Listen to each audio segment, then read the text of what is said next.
मेरे YouTube channel ममता कहानी hub में आप सबका स्वागत है। आज इस वीडियो में हम मंगलवार व्रत कथा का श्रवण करेंगे। वीडियो की शुरुआत करने से पहले अगर चैनल को आपने सब्सक्राइब नहीं किया है तो चैनल को सब्सक्राइब करना ना भूलें। मंगलवार व्रत कथा। एक गांव में ब्राह्मण और उसकी पत्नी रहते थे। उनके कोई संतान नहीं होने के कारण दोनों बहुत दुखी रहते थे। वह ब्राह्मण रोज हनुमान जी की पूजा हेतु वन में जाता और पूजा के दौरान पुत्र प्राप्ति का वरदान मांगता था और घर पर उसकी पत्नी पुत्र प्राप्ति के लिए प्रत्येक मंगलवार को व्रत रखती थी। वह हर मंगलवार को पूरे विधि विधान से हनुमान जी का व्रत पूजा करती थी और भोजन बनाकर पहले तो हनुमान जी को भोग लगाती, फिर दोनों ग्रहण करते थे। एक बार कोई ऐसा व्रत आ गया जिसके कारण वह भोजन न बना सकी और हनुमान जी को भोग नहीं लगा पाई। वह अपने मन में ऐसा प्रण करके सो गई कि अब अगले मंगलवार को हनुमान जी को भोग लगाकर अन्न ग्रहण करूंगी। वह ब्राह्मणी 6 दिन तक भूखी प्यासी रहने के कारण उसे मूर्छा आ गई। तब हनुमान जी ने उसकी लगन और निष्ठावान भक्ति को देखकर प्रसन्न हो गए। उन्होंने उसे दर्शन दिए और कहा, मैं तुमसे अति प्रसन्न हूँ। मैं तुम्हें एक सुंदर बालक देता हूँ जो तेरी सेवा किया करेगा। हनुमान जी ने मंगलवार को बाल रूप में दर्शन देकर अंतर्धान हो गए। वह ब्राह्मणी सुंदर बालक पाकर अति प्रसन्न हो उठी और उसका नाम मंगल रखा। कुछ दिनों के बाद ब्राह्मण वन से लौटकर आया तो उसने उस बालक को घर आंगन में क्रीड़ा करते हुए देखकर ब्राह्मण से पूछा, यह बालक कौन है? तब पत्नी ने कहा कि हनुमान जी महाराज मंगलवार के व्रत से प्रसन्न होकर मुझे वरदान के रूप में यह बालक दिया है। ब्राह्मण अपनी पत्नी की बात सुनकर सोचा कि यह बात छल से भरी जान उसने सोचा यह कुलटा व्यभिचारिणी अपनी कुलक्षणा छुपाने के लिए ये बात बना रही है। एक दिन पति कुएं पर पानी भरने के लिए जा रहा था। तब ब्राह्मणी बोली कि मंगल को भी अपने साथ ले जाओ।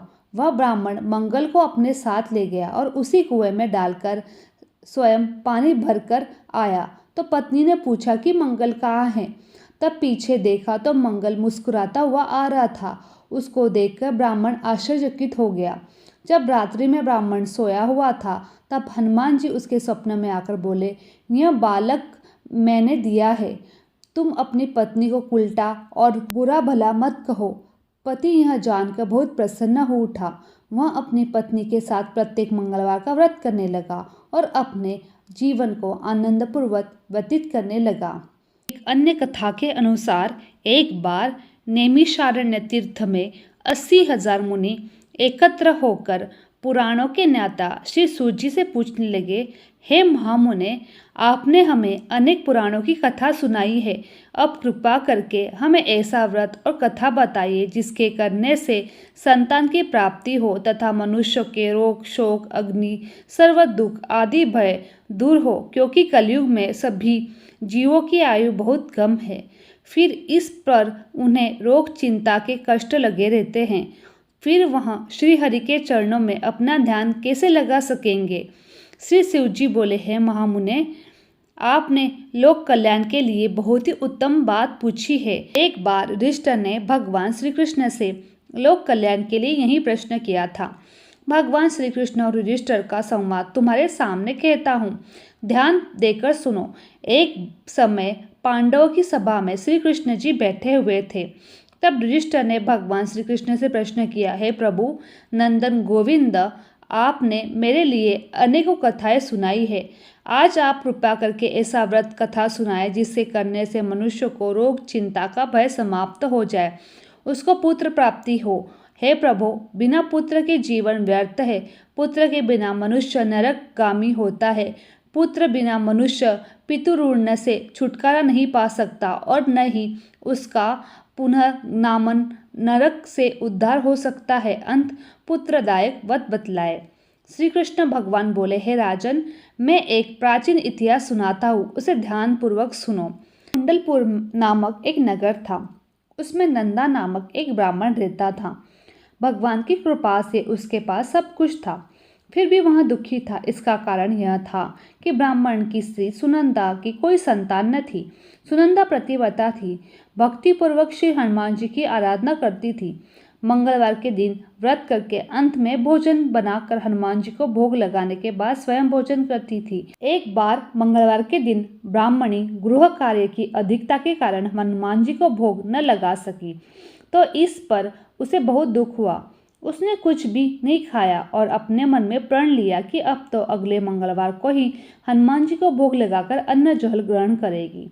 ब्राह्मणी सुनंदा प्रतिदिन भोजन बनाती, श्रद्धापूर्वक पति को खिलाती, परंतु स्वयं भोजन नहीं करती, मन ही मन हनुमान जी से आराधना करती थी। इसी प्रकार 6 दिन गुजर गए और ब्राह्मणी सुनंदा अपने निश्चय के अनुसार भूखी प्यासी निराकार रही। अगले मंगलवार को ब्राह्मणी सुनंदा प्रातःकाल ही बेहोश होकर गिर पड़ी। ब्राह्मणी सुनंदा की इस असीम भक्ति के प्रभाव से श्री हनुमान जी बहुत प्रसन्न हो उठे। प्रकट होकर बोले, सुनंदा, मैं तेरी भक्ति से बहुत प्रसन्न हूँ, तू उठ और वर मांग। सुनंदा अपने आराध्य देव हनुमान जी को देखकर आनंद की अधिकता से विह्वल हो उठी और श्री हनुमान जी से चरणों में गिरकर बोली, हे प्रभु, मेरी कोई संतान नहीं है, कृपा करके मुझे संतान प्राप्ति का आशीर्वाद दे, आपकी अति कृपा होगी। श्री महावीर जी बोले, तेरी इच्छा पूर्ण होगी, तेरे एक कन्या पैदा होगी, उसके अष्टांग प्रतिदिन सोना दिया करेगी। इस प्रकार कहकर श्री महावीर जी अंतर्धान हो गए। ब्राह्मणी सुनंदा बहुत ही हर्षित हो उठी और सभी समाचार अपने पति से कहा। ब्राह्मण देव कन्या का वरदान सुनकर कुछ दुखी हुए, परंतु सोना मिलने की बात सुनकर बहुत प्रसन्न हो उठे। विचार किया कि ऐसी कन्या के साथ मेरी निर्धनता भी समाप्त हो जाएगी। श्री हनुमान जी की कृपा से वह ब्राह्मणी गर्भवती हुई और 10वें महीने में उसे बहुत ही सुंदर पुत्री प्राप्त हुई। यह बच्ची अपने पिता के घर ठीक से उसी तरह बढ़ने लगी जिस प्रकार शुक्ल पक्ष का चंद्रमा बढ़ता है। 10वें दिन ब्राह्मण ने उस बालिका का नामकरण संस्कार किया। उसके कुल पुरोहित ने उस बालिका का नाम रत्नावली रखा, क्योंकि यह कन्या सोना प्रदान किया करती थी। इस कन्या ने पूर्व जन्म में बड़े ही विधान से मंगल देव का व्रत किया था। रत्नावली का अष्टांग बहुत सा सोना देता था। उस सोने से नंदा ब्राह्मण बहुत ही धनवान हो गया। अब ब्राह्मणी भी बहुत अभिमान करने लगी। समय बीत रहा था। अब रत्नावली 10 वर्ष की हो चुकी थी। एक दिन जब नंदा ब्राह्मण प्रसन्न चित्त था, तब सुनंदा ने अपने पति से कहा, मेरी पुत्री रत्नावली विवाह के योग्य हो गई है। अंत आप कोई सुंदर तथा योग्य वर देखकर इसका विवाह कर दे। यह सुन ब्राह्मण बोला, अभी तो रत्नावली बहुत छोटी है। तब ब्राह्मणी बोली, शास्त्रों की आज्ञा है कि कन्या 8वें वर्ष में गौरी, 9 वर्ष में रोहिणी, 10वें वर्ष में कन्या, इसके पश्चात रजस्वला हो जाती है। गौरी के दान से पाताल लोक की प्राप्ति होती है, रोहिणी के दान से वैकुंठ लोक की प्राप्ति होती है, कन्या के दान से इंद्रलोक में सुखों की प्राप्ति होती है। अगर है पतिदेव रजस्वला का दान किया जाता है तो घोर नरक की प्राप्ति होती है। इस पर ब्राह्मण बोला, अभी तो रत्नावली मात्र 10 वर्ष की है। मैंने तो 16-16 साल की कन्याओं के विवाह कराए हैं, अभी जल्दी क्या है। तब ब्राह्मणी सुनंदा बोली, आपको तो लोभ अधिक हो गया है। शास्त्रों में कहा गया है कि माता पिता और बड़ा भाई रजस्वला कन्या को देखते हैं तो वह अवश्य ही नरकगामी होते हैं। तब ब्राह्मण बोला, अच्छी बात है, कल मैं अवश्य ही योग्य वर की तलाश कर अपना दूध भेजता हूँ। दूसरे दिन ब्राह्मण ने अपने दूध को बुलाया और आज्ञा दी कि जैसी सुंदरता मेरी कन्या की है वैसी सुंदर उसके लिए पति तलाश करो। अपने स्वामी की आज्ञा पाकर दूत निकल पड़ा। नगर में उसने एक सुंदर लड़के को देखा। यह बालक एक ब्राह्मण परिवार का बहुत ही गुणवान पुत्र था। इसका नाम सोमेश्वर था। दूत ने इस सुंदर गुणवान ब्राह्मण पुत्र के बारे में अपने स्वामी को पूर्ण विवरण कर दिया। ब्राह्मण नंदा को भी सोमेश्वर अच्छा लगा। फिर शुभ मुहूर्त में विधिपूर्वक कन्यादान करके ब्राह्मण ब्राह्मणी संतुष्ट उठे, परंतु ब्राह्मण के मन में लोभ समाया हुआ था। उसने कन्यादान तो कर दिया, पर वह बहुत ही खिन्न भी था। उसने विचार किया कि रत्नावली तो अब चली जाएगी, मुझे इससे जो सोना मिलता था अब वह मिलेगा नहीं। मेरे पास जो धन था उसके विवाह में खर्च हो गया, जो शेष बचा है वह भी कुछ दिनों पश्चात समाप्त हो जाएगा। मैंने तो इसका ब्याह करके बहुत बड़ी भूल कर दी। अब कोई ऐसा उपाय करो कि रत्नावली मेरे घर में ही बनी रहे, अपने ससुराल न जावे। लोभ रूपी राक्षस ब्राह्मण के मस्तिष्क पर छाता जा रहा था।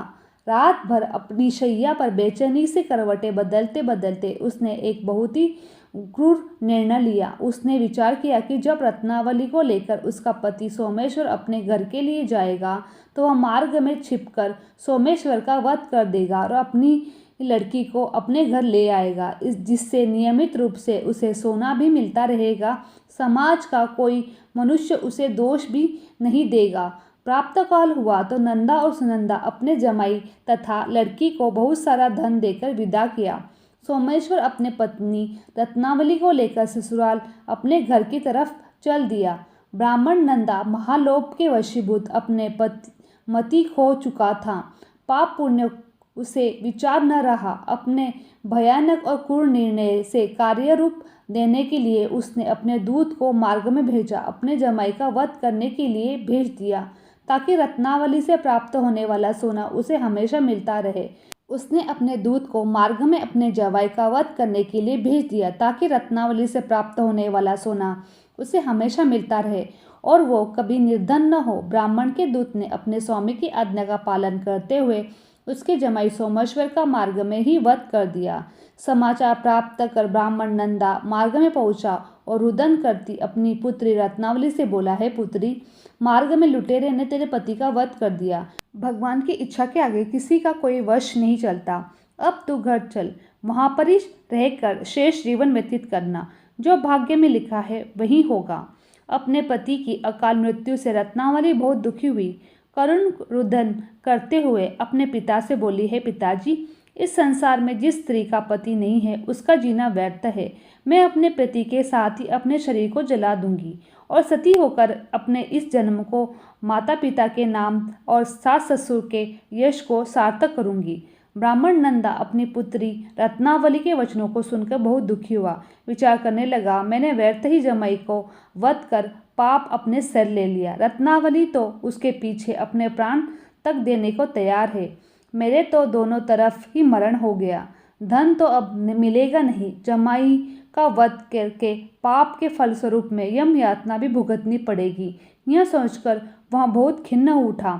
सोमेश्वर की चिता बनाई गई। रत्नावली सती होने की इच्छा से अपने पति का सिर अपनी गोद में रखकर चिता में बैठ गई। जैसे ही सोमेश्वर की चिता को अग्नि लगाई गई, वैसे ही प्रसन्न हो मंगल देव वहाँ प्रकट हो गए और बोले, हे रत्नावली, मैं तेरी पति भक्ति से बहुत प्रसन्न हूँ, तू वर मांग। रत्नावली ने अपने पति का जीवन दान मांगा।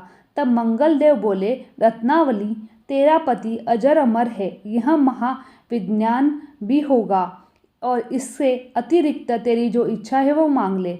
तब रत्नावली बोली, हे ग्रहोकित स्वामी, यदि आप मुझ पर प्रसन्न है तो मुझे यह वरदान दीजिए कि जो मनुष्य मंगलवार के दिन प्राप्त का लाल पुष्प लाल चंदन से पूजा करके आपका स्मरण करे, उसको रोग व्याधि न हो, स्वजनों का भी वियोग न हो, सर्प अग्नि तथा शत्रुओं का भी भय न रहे।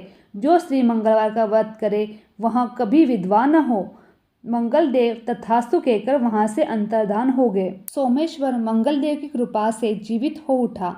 रत्नावली अपने पति को पुनः प्राप्त कर बहुत प्रसन्न हुई और मंगल देव का व्रत प्रत्येक मंगलवार को करके व्रतराज और मंगल देव की कृपा से इस लोक में सुखी ऐश्वर्य को भोगते हुए अंत में अपने पति के साथ स्वर्गलोक को प्राप्त हुई। मेरी ये वीडियो आप लोगों को अच्छी लगी तो चैनल को लाइक, शेयर और सब्सक्राइब करना ना भूलें। आप सभी का धन्यवाद।